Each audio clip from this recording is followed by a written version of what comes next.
الحمد لله نحمده ونستعينه ونستغفره ونؤمن به ونتوكل عليه ونعوذ بالله من شرور أنفسنا ومن سيئات أعمالنا من يهده الله فلا مضل له ومن يضلله فلا هادي له ونشهد أن لا إله إلا الله وحده لا شريك له ونشهد أن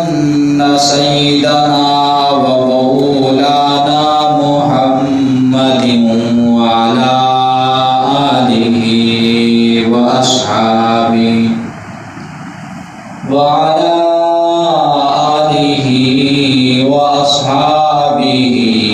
وأهل بيته أجمعين أما بعد فأعوذ بالله من الشيطان الرجيم بسم الله الرحمن الرحيم وما أصابكم من مصيبة فبما كسبت أيديكم ويعفو عن كثير وقال النبي صلى الله تعالى عليه وسلم المسلم أخو المسلم لا يظلمه ولا يسلمه ومن كان في حاجة أخيه كان الله في حاجته ومن فرج عن مسلم كربة فرج الله عنه كربة من كربات يوم القيامة أو كما قال النبي صلى الله تعالى عليه وسلم صدق الله العظيم وصدق رسوله النبي الكريم ونحن على ذلك من الشاهدين والشاكرين والحمد لله رب العالمين.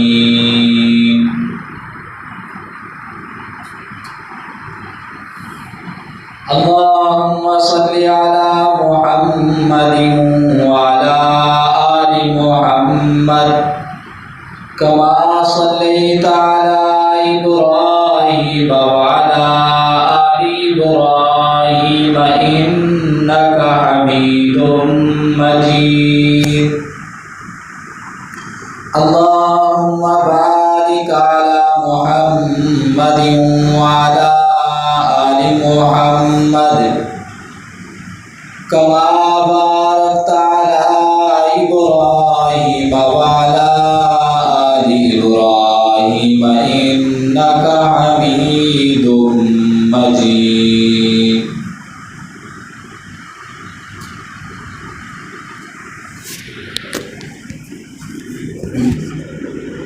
سامعین مکرم، پہلے آپ حضرات کے سامنے قرآن پاک کی ایک آیت مبارکہ اور نبی علیہ الصلوۃ والسلام کی ایک حدیث مبارکہ تلاوت کی ہے۔ اللہ تعالیٰ سے دعا ہے اللہ تعالیٰ ہمیں احکام شریعہ کو سمجھنے کی اور اس پر صحیح معنی میں عمل کرنے کی توفیق نصیب فرمائے۔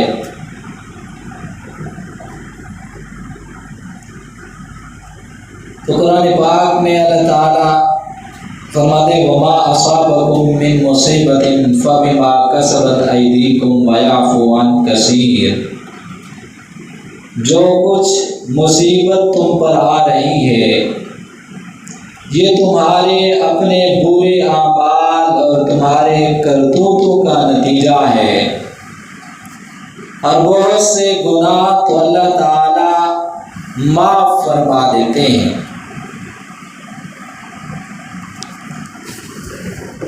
تو اس آیت میں اللہ تعالی واضح طور پر عذاب کے آنے کی وجہ، مصیبت کے آنے کی وجہ واضح طور پر بتلا رہے ہیں۔ تو ہمیں اس پر غور کرنا چاہیے کہ آج جو ہمارا ملک مصیبت میں مبتلا ہے، سیلاب کی صورت میں ملک عذاب کی لپیٹ میں آیا ہوا ہے،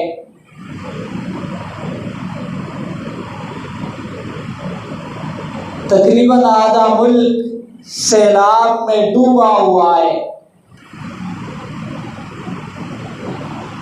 لوگ غم زدہ ہیں، گھر سے بے گھر ہو چکے، پریشانی کا عالم بہت زیادہ ہے۔ تو ہم اگر اس کی وجہ معلوم کرنا چاہیں کہ یہ اللہ کی طرف سے ہم پر حالات، ملک کے حالات ہوں، تو ملک کے حالات بھی پریشان کن حالات ہیں۔ ہماری گھریلو زندگی ہو، گھریلو حالات ہوں، تو اس وقت ہمارے گھریلو حالات بھی پریشان کن حالات ہیں۔ معاشی صورتحال ہو تو ہر طرف سے ہم مصیبت میں، پریشانیوں میں گھرے ہوئے ہیں۔ آخر وجہ کیا ہے؟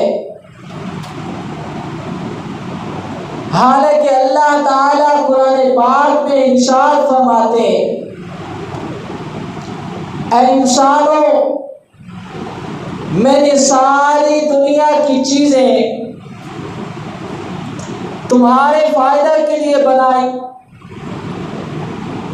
کئی اللہ فرماتے ہیں آسمان سے ہم بارش اتارتے تمہارے نفع کے لیے اور تمہارے جانوروں کے نفع کے لیے۔ گویا اللہ فرماتے ہیں بارش کا آنا یہ تمہارے لیے بھی فائدہ مند ہے، ہم تمہارے نفع کے لیے یہ زمین سے غلے نکالتے ہیں، تمہارے نفع کے لیے یہ ہم بارش برساتے ہیں۔ تو گویا اللہ تعالیٰ یہ بھی فرماتے ہیں دنیا کی ساری چیزیں، سارا نظام میں نے تم انسانوں کے لیے بنایا ہے۔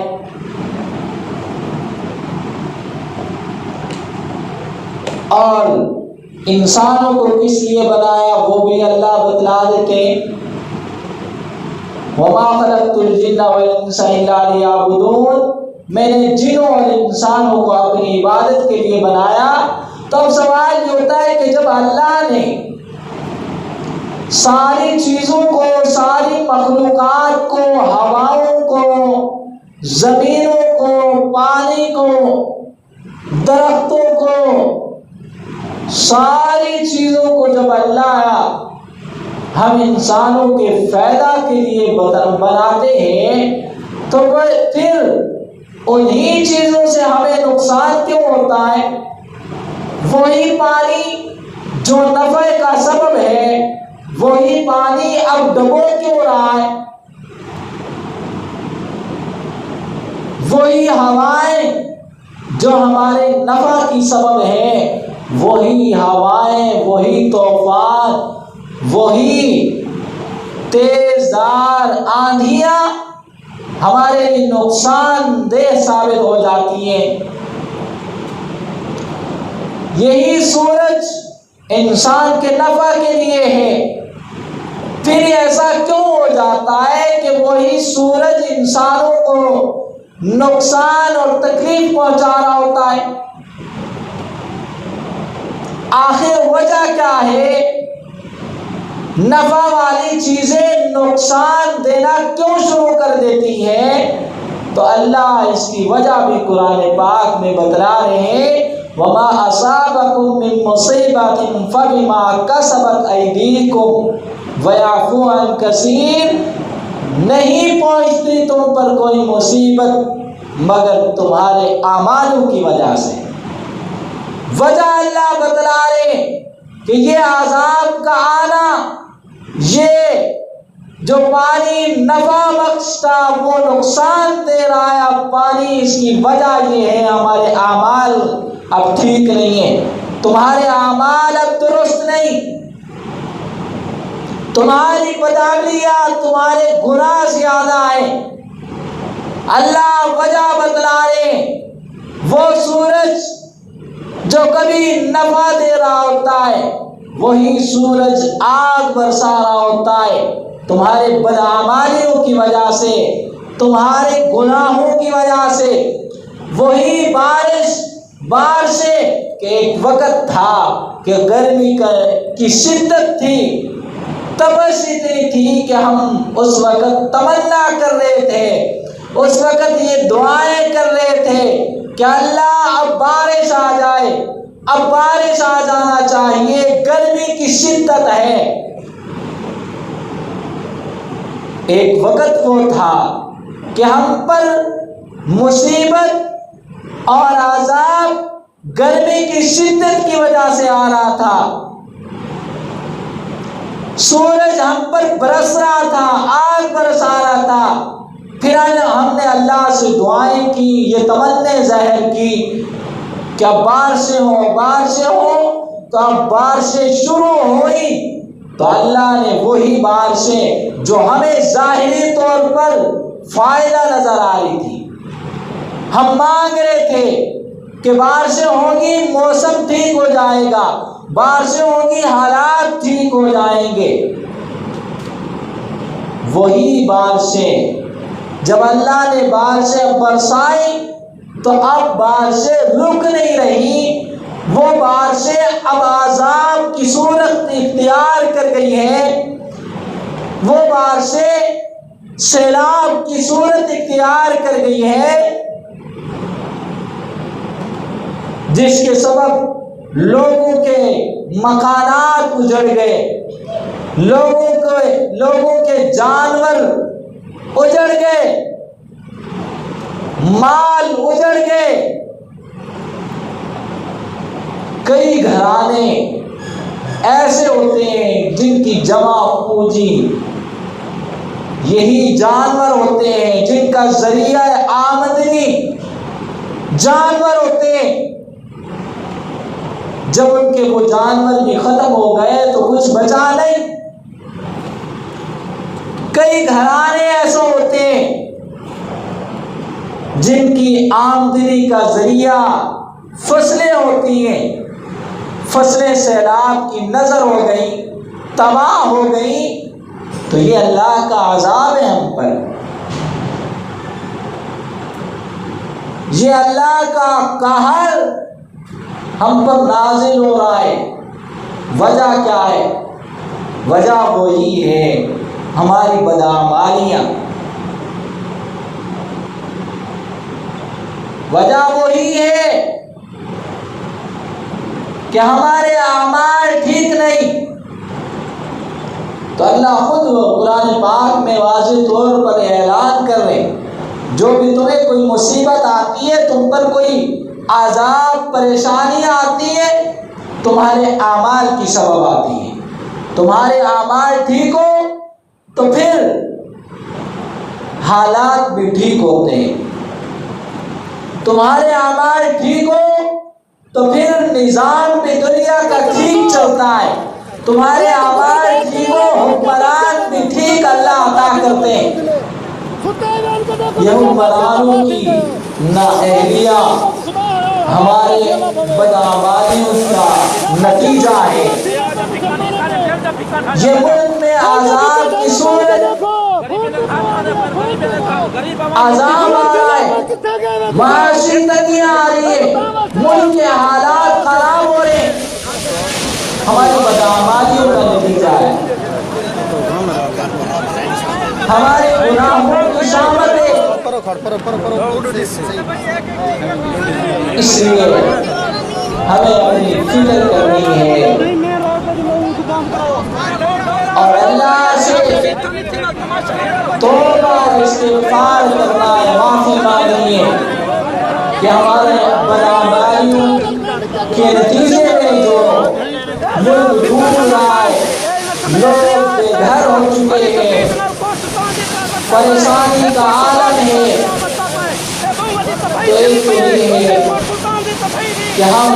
اللہ کی طرف رجوع کریں، توبہ استغفار کریں، دعاؤں کی کثرت ہو، دعاؤں کا اہتمام کریں، خاص طور پر آیت کریمہ کا ورد جاری رکھیں۔ مصیبت زدہ لوگوں کے لیے ہم نے اب دعائیں کرنی ہیں، ہم نے اپنے لیے بھی اپنے گناہوں کی معافی مانگنی ہے، ان کی مدد اور نصرت کے لیے جہاں ہمارے لیے لازم اور ضروری ہے کہ ہم ان کے لیے دعائیں کریں، وہاں ہمارے لیے یہ بھی ضروری اور فرض ہے کہ ہم ان کی مالی امداد کریں، ان کے ساتھ صلہ رحمی، ان کی مدد، یہ ضروری اور لازم ہے۔ تو نبی کریم صلی اللہ علیہ وسلم کی زندگی ہم دیکھیں، جب پہلی وحی نازل ہوتی ہے، نبی علیہ السلام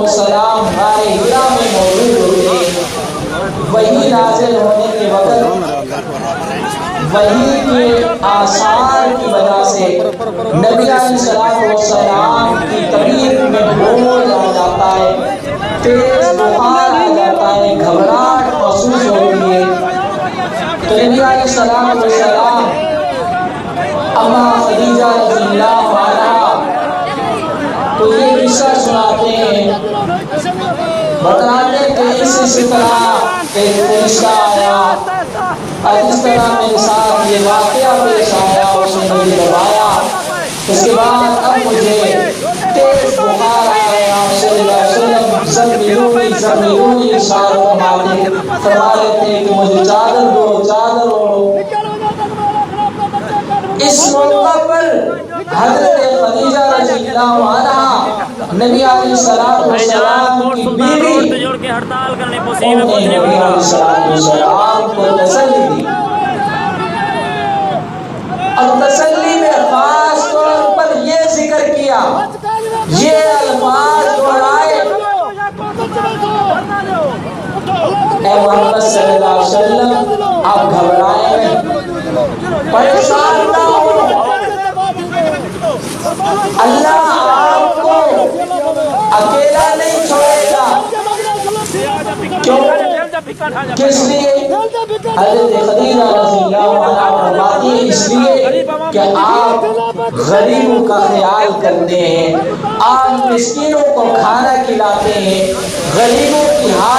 حاجتیں پورا کرتے ہیں، حاجت مندوں کو ضرورت مندوں کی ضرورتیں پورا کرتے ہیں، اس لیے میں اللہ سے امید کرتی ہوں جب آپ اللہ کے مخلوق کا اتنا خیال کرتے ہیں،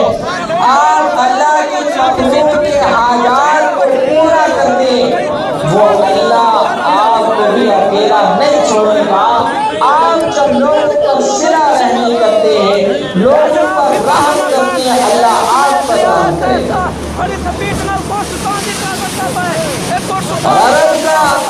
اور خاص طور پر نبی علیہ السلام کے خاندان کا یہ اعزاز رہا ہے کہ ہمیشہ سے وہ مہمان نواز تھے، ہمیشہ سے وہ کعبۃ اللہ کے متولی تھے، ہمیشہ سے وہ خادم مکہ تھے، کعبۃ اللہ کے خادم تھے، ہمیشہ سے وہ لوگوں کا خیال کرتے آ رہے تھے، مہمان نوازی ان کا شعور تھا، سیوا تھا۔ یہی وجہ ہے کہ حضرت زید رضی اللہ تعالی عنہ جب غلام بن کر فروخت ہوتے ہوئے غلامی کی حالت میں نبی علیہ السلام کی خدمت میں پیش کیے گئے،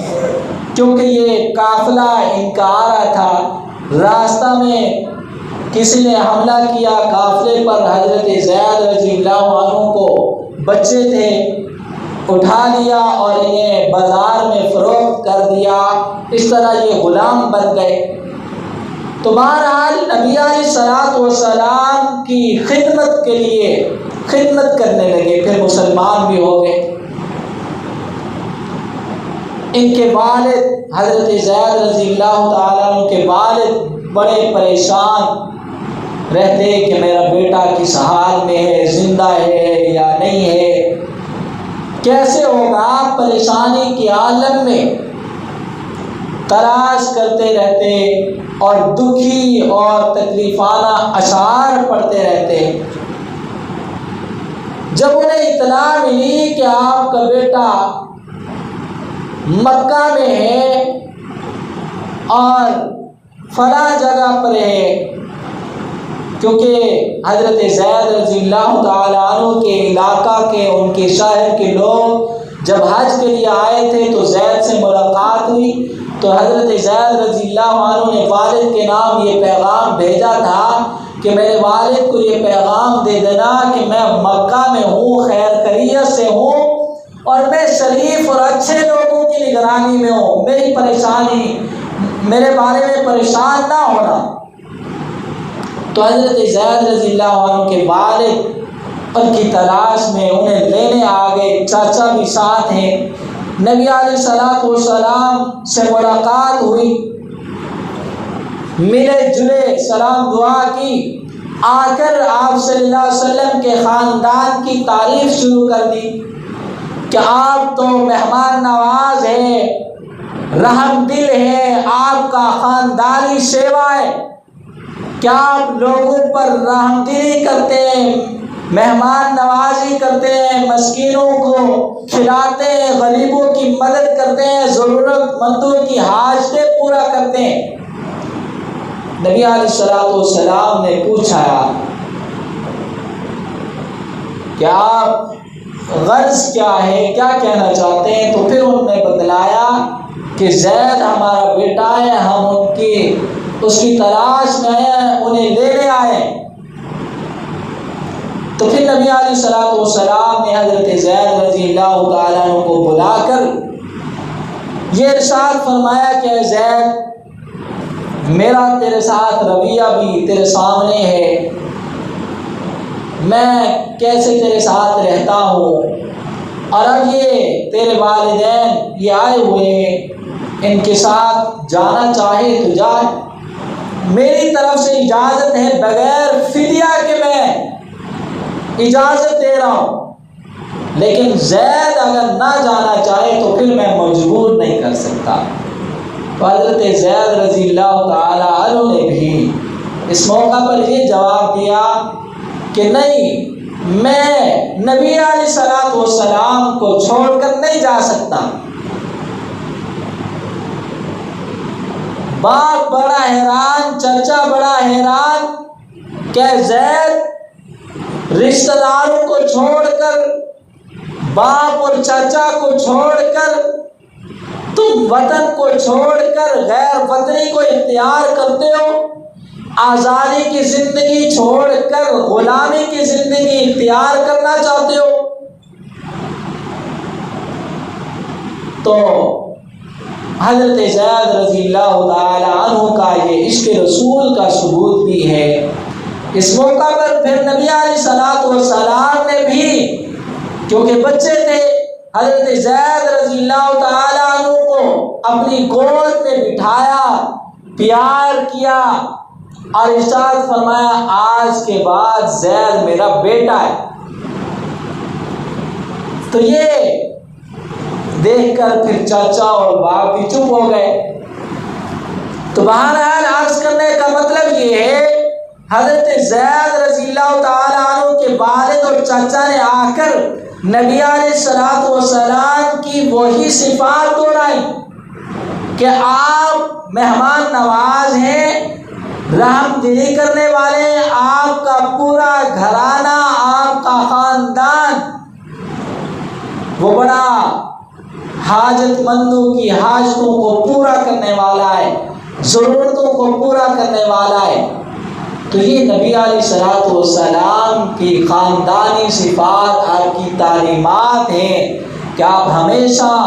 ضرورت مندوں کی ضرورتوں کو پورا کرتے، مسکینوں کو کھانا کھلاتے۔ یہ نبی علیہ الصلوۃ والسلام کی تعلیمات ہیں، اور کافی ساری حدیث مبارکہ موجود ہیں۔ ایک حدیث کا مفہوم ہے نبی علیہ الصلوۃ والسلام کا،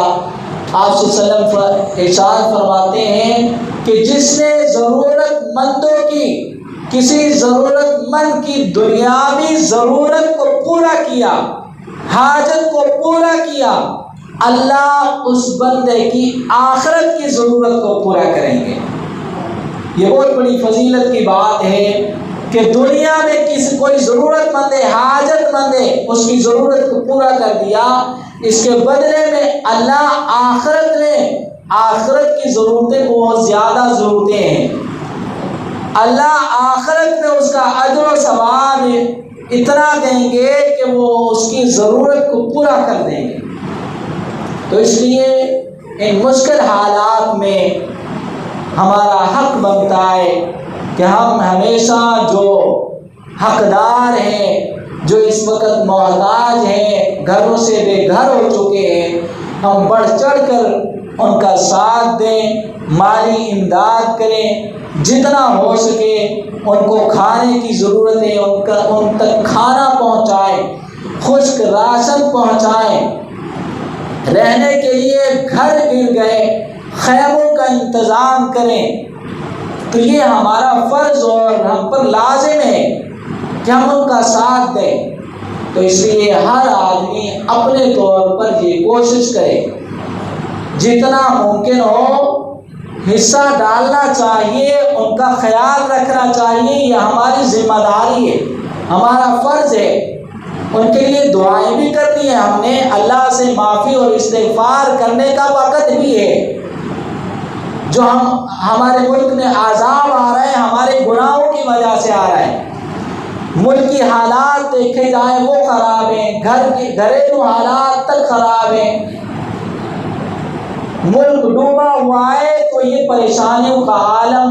اس میں ایک تو ہم نے اللہ کی طرف رجوع کرنا ہے، توبہ استغفار، اللہ سے دعائیں مانگنی ہے۔ دوسرا حاجت مندوں کی ضرورتوں کو پورا کرنا ہمارا حق اور ذمہ داری ہے۔ اس سلسلہ میں ہمارے مرکز قادریہ حنفیہ نے بھی ایک ترتیب بنائی ہوئی ہے کہ انہوں نے ادارہ بنایا ہے باقاعدہ ہمارے اس مرکز میں، وہاں توسا کے استاد بھی ایسے ہیں اس علاقے کے جو پڑھاتے ہیں، کافی تعداد میں اس علاقے کے طلباء بھی پڑھتے ہیں۔ مطلب یہ ہے کہ وہاں تک مدرسہ والوں کی پوری رسائی ہے، پہنچ سکتے ہیں۔ اس لیے انہوں نے بھی یہ ترتیب بنائی ہوئی ہے کہ وہ جو ضرورتیں ہیں، جو چیزیں ان تک پہنچائے جا سکیں وہ پہنچا رہے ہیں۔ آپ اگر ان تک پہنچانا چاہیں، آپ اگر وہاں تک نہیں جا سکتے تو ہمارے ادارہ سے بھی رابطہ کر سکتے ہیں، ادارہ پہنچا دے گا، جس صورت میں ہو، نقدی کی صورت میں ہو، خشک راشن کی صورت میں ہو۔ اگر قریب ہم جا سکتے ہیں وہاں تک تو پھر ہمیں پکا کر بھی لے جانا چاہیے۔ ان لوگوں کو کھانا تک میسر نہیں ہو رہا، کھانے کے لیے لوگ ترس رہے ہیں، مال تو گیا، گھر بھی گئے، لوگ اس وقت کھانے کو ترس رہے ہیں۔ آپ لوگ آگاہ ہیں، حالات دیکھ رہے ہیں، تصویریں ویڈیو میڈیا پر آپ دیکھ رہے ہیں، خود آگاہ ہیں ان لوگوں کے حالات سے۔ اس لیے ہم پر ضروری اور فرض ہے ہم ان کی مدد کریں۔ اللہ تعالیٰ سے دعا ہے اللہ تعالیٰ ہمیں سمجھنے کی اور عمل کرنے کی توفیق نصیب